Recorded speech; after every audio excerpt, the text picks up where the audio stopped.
Narito na ang mga balita mula sa GMA Integrated News.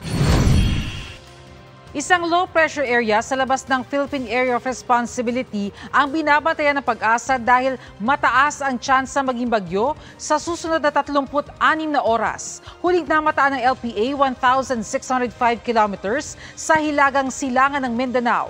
Gabi ng Miyerkules ito inaasang papasok ng PAR at kapag naging bagyo, tatawaging Kabayan. Huwebes inaasang nasa silangan na ito ng Eastern Visayas.